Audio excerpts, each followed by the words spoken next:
दोस्तों अगर आप भी एक सीएससी सेंटर चलाते हैं तो आपके लिए एक और बड़ी सर्विस को आपके सीएससी पोर्टल में शुरू किया गया है, जिस पर काम करके आप अच्छी खासी आमदनी कर सकते हैं।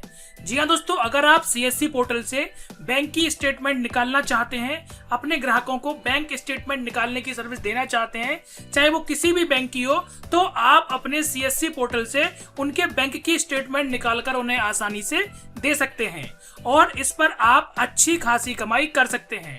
तो दोस्तों ये नई सर्विस क्या है, इस पर कैसे काम करना है, इस पर आपको कितना फायदा होगा, कैसे आप इस पर काम कर सकते हैं, संपूर्ण जानकारी आज के इस वीडियो में हम आपको विस्तार पूर्वक देने जा रहे हैं। तो पूरी जानकारी के लिए वीडियो में अंत तक बने रहिए। चलिए वीडियो की शुरुआत कर लेते हैं। दोस्तों इस नई सर्विस का यूज करने के लिए आपको चले आना है अपने डिजिटल सेवा पोर्टल में और यहाँ पर करना है लॉगिन पे क्लिक। जो आपका आईडी पासवर्ड होगा डालिए यहाँ पर और कैप्चा कोड भर के करिए साइन इन।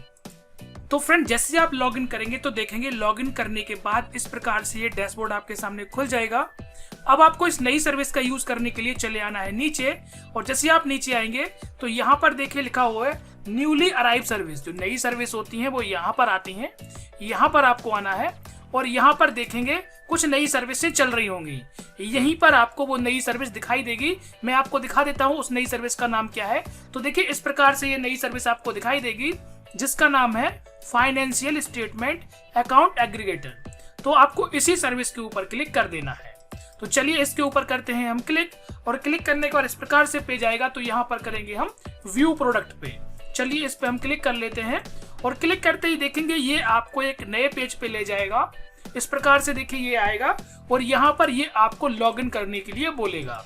तो यहाँ पर करिए लॉगिन पे क्लिक और क्लिक करते ही आपके डिजिटल सेवा पोर्टल से लॉगिन कराएगा। तो देखिए इस प्रकार से हम यस कर देंगे और यस करने के बाद इसका जो डैशबोर्ड है वो आपके सामने कुछ इस प्रकार से खुलेगा। थोड़ा सा टाइम लगता है इसे लोड होने में, तो आपको थोड़ा सा वेट कर लेना है जब तक ये लॉगिन होता है। लॉगिन होते ही देखिए इस प्रकार से पेज आएगा और यहाँ पर देखिए आपका डैशबोर्ड दिखा रहा है और फ्रेंड्स यहाँ पर आपकी सारी ट्रांजैक्शन की जानकारी दिखाएगा। जितने भी आप यहाँ से स्टेटमेंट लेने के लिए रिक्वेस्ट करेंगे वो सारी जानकारी यहाँ पर दिख जाएगी कि आपने कितने बैंकों का स्टेटमेंट लेने के लिए यहाँ पर रिक्वेस्ट करी हुई है। तो अभी हमने कोई नहीं करी है क्योंकि नई सर्विस आई है। तो अब हम आपको यहाँ पर डेमो के रूप में दिखा रहे हैं। फ्रेंड्स चलिए हम आपको समझ लेते हैं किस प्रकार से आपको इसमें बैंक की स्टेटमेंट चेक करनी होती है।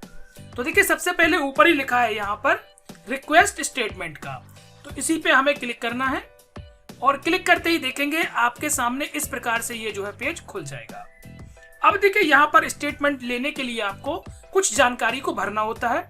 अब वो क्या जानकारी है हम आपको बता देते हैं। सबसे पहले देखिए यहाँ पर मोबाइल नंबर आएगा और ये वो मोबाइल नंबर रहेगा जो कि आपका बैंक के साथ रजिस्टर्ड है। उसके बाद यहाँ पर ईमेल आईडी आएगी, यहाँ पर आपका पैन कार्ड नंबर आएगा। ध्यान दीजिए ये सारी जानकारी बैंक के साथ लिंक होनी चाहिए। ईमेल आईडी भले ही आपकी लिंक ना हो या आपकी ईमेल आईडी आपके पास ना हो तो कोई जरूरी नहीं है, लेकिन आपका मोबाइल नंबर और पैन कार्ड नंबर दोनों बैंक के साथ लिंक होने चाहिए क्योंकि इन पे स्टार मार्क है और ये भरना जरूरी भी है। उसके बाद आएंगे नीचे और यहाँ पर देखिए लिखा है सिलेक्ट फाइनेंशियल इंस्टीट्यूट, यानी कि फ्रेंड्स यहाँ पर किस बैंक का आप यहाँ पर स्टेटमेंट देखना चाहते हैं वो आपको बताना होगा। मान लीजिए आप बैंक ऑफ बड़ौदा का देखना चाहते हैं, बैंक ऑफ इंडिया का, लगभग सभी बैंक यहाँ पर मौजूद हैं जिनका आप स्टेटमेंट निकालना चाहते हैं तो आसानी से उनका स्टेटमेंट यहाँ से निकाला जा सकता है। अब मान लीजिए मैं यहाँ पर देखिए बैंक ऑफ बड़ौदा का स्टेटमेंट देखना चाहता हूँ तो हम यहाँ पर बैंक ऑफ बड़ौदा को चुनेंगे। आप और किसी बैंक का देखना चाहते हैं जैसे आप बजाज फिनसर्व का भी देख सकते हैं यहाँ से। उसके अलावा और भी कई चीजें जो इंश्योरेंस कंपनी होती हैं उनका भी यहाँ से देख सकते हैं। तो देखिए यहाँ पर HDFC लाइफ इंश्योरेंस है और ICICI लैम्बर्ड है, तो इनका भी आप यहाँ से आसानी से जो है स्टेटमेंट चेक कर सकते हैं कि कहाँ पे इसमें कितना रुपया आपका बकाया है, वो सब कुछ यहाँ पर बताया जाएगा।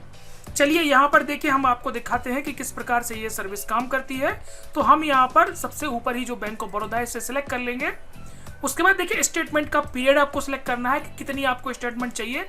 ज़्यादातर फ्रेंड 3 महीने की या 6 महीने की या 12 महीने की जरूरत ही होती है, तो आप वही सिलेक्ट कर लेंगे 3 महीने या 6 महीने या 12 महीने। ये सिलेक्ट करने के बाद आपको नीचे आना है और यहाँ पर बताना है टाइप ऑफ रिपोर्ट।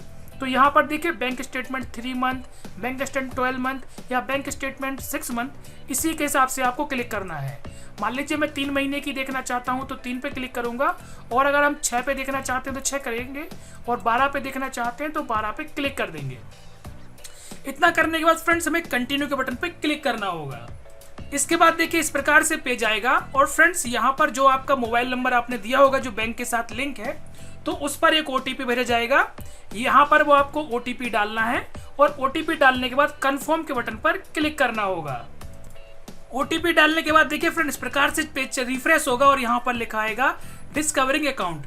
तो यहाँ पर अकाउंट को खोज रहा है, डिस्कवर कर रहा है, तो आपको कुछ सेकंड का वेट करना है। और देखिए इसने यहाँ पर आपके अकाउंट को खोज लिया है।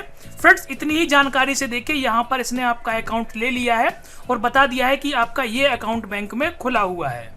अब देखिए आपको इस अकाउंट को लिंक करना है, तो लिंक करने के लिए यहाँ पर लिखा है लिंक अकाउंट्स, इसी के ऊपर आपको क्लिक करना है। और अगर आपका अकाउंट नहीं है तो आप इसे रिजेक्ट भी कर सकते हैं। लिंक पर क्लिक करने के बाद फ्रेंड इस प्रकार से फिर से ये आपको ओटीपी भेजेगा।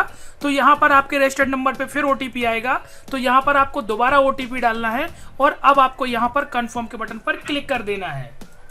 तो देखिए हमने दोबारा जैसे ही ओटीपी डाला तो इस प्रकार से देखिए अकाउंट यहाँ पर एग्रीगेटर के लिए ऐड हो गया। देखिए ऑलरेडी लिंक्ड दिखा रहा है। अब हमें यहाँ पर क्या करना है कि सबमिट के बटन पर क्लिक करना है। जैसे सबमिट करेंगे तो देखिए यहाँ पर आ रहा है thank you constant receive successfully, और इस प्रकार से ये जो है वेरीफाई होगा, और अब हमारा डेटा यहाँ पर ले लिया जाएगा। तो चलिए कुछ सेकंड का वेट करते हैं जब तक हमारा डेटा यहाँ पर लिया जाता है। तो थोड़ा सा टाइम लगता है इसे रिफ्रेश होने में। फ्रेंड नई नई सर्विस आई है तो इसके लिए अभी थोड़ा सा टाइम लगेगा इसे सही तरीके से वर्क करने में।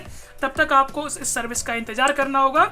जब सही तरीके से वर्क करने लगेगी फिर आप आसानी से इसके ऊपर अच्छे तरीके से काम कर सकते हैं। इसके बाद देखिए इस प्रकार से देखेंगे फ्रेंड्स ये रिक्वेस्ट आईडी यहाँ पर जनरेट हो गई है। और फ्रेंड्स अगर आपके सामने ये डेटा दिखाई नहीं देता है इस प्रकार से, तो आपको एक बार रिफ्रेश के बटन पर क्लिक करना है, तो फिर ये डेटा आपका यहाँ पर आ जाएगा। जहाँ पर देखिए रिक्वेस्ट आईडी दिख रही है, क्रिएशन यहाँ पर डेट दिख रहा है कि कब हमने क्रिएट किया है, आपका पैन नंबर, मोबाइल नंबर, इसके बाद देखिए डाटा स्टेटस अवेलेबल है। उसके बाद देखिए यहाँ पर हमें इसका पेमेंट करना होगा जो कि बताया जा रहा है 50 रुपये का। जब हम यहाँ पर 50 रुपये का पेमेंट करेंगे तभी हमें ये स्टेटमेंट प्राप्त होगी। अगर हम ये पेमेंट नहीं करेंगे तो अभी स्टेटमेंट हमें ये प्राप्त नहीं होगी। फ्रेंड्स मैं बता दूं अभी ये सर्विस सही तरीके से वर्क नहीं कर रही है। हो सकता है आपको यहाँ पर वेट करना पड़े 4 घंटे का, 6 घंटे का, तब जाके स्टेटमेंट मिले। इसलिए जब ये सही तरीके से वर्क करने लगेगी तब जाके आप आसानी से इस पे स्टेटमेंट निकाल सकते हैं। फ्रेंड्स मैं 1-2 बार दूसरे अकाउंट से भी अपना चेक कर चुका हूं तो उसमें मुझे स्टेटमेंट नहीं मिली है। 2 से 3 घंटे का टाइम हो गया है, तो इसलिए मैं आपसे इंतजार करने के लिए कहूंगा, थोड़ा सा इंतजार करिए। जब ये सर्विस सही तरीके से वर्क करने लगेगी तो मैं आपको इस वीडियो में पेमेंट करके और स्टेटमेंट डाउनलोड करके लाइव दिखा दूंगा। फिलहाल फ्रेंड्स अभी मैं इस अकाउंट पर पेमेंट नहीं कर रहा हूँ क्योंकि मैं 2 पहले ही कर चुका हूँ और वहां से मुझे अभी तक स्टेटमेंट नहीं मिल चुकी है। 3 से 4 घंटे का टाइम हो चुका है। तो फ्रेंड जैसे ही प्रॉपर वर्क करेगी वहां से मुझे स्टेटमेंट मिलेगी तो यहाँ से मैं लाइव करके दिखा दूंगा पेमेंट आपको। अभी मैं इस पे होल्ड करता हूं और फिर बताऊंगा कि फिर आप प्रॉपर वहां पर काम करिए। अगर फ्रेंड्स आप अपनी रिस्क पे यहां पर पेमेंट करना चाहते हैं तो पेमेंट कर दीजिए, वो आपकी रिस्क रहेगी। उम्मीद करते हैं आपको ये जानकारी पसंद आई होगी। जानकारी पसंद आई तो वीडियो को शेयर कर दीजिए, लाइक करिए और चैनल को सब्सक्राइब करना बिल्कुल मत भूलिए। मिलते हैं एक और वीडियो के साथ, तब तक नमस्कार, आपका दिन शुभ रहे।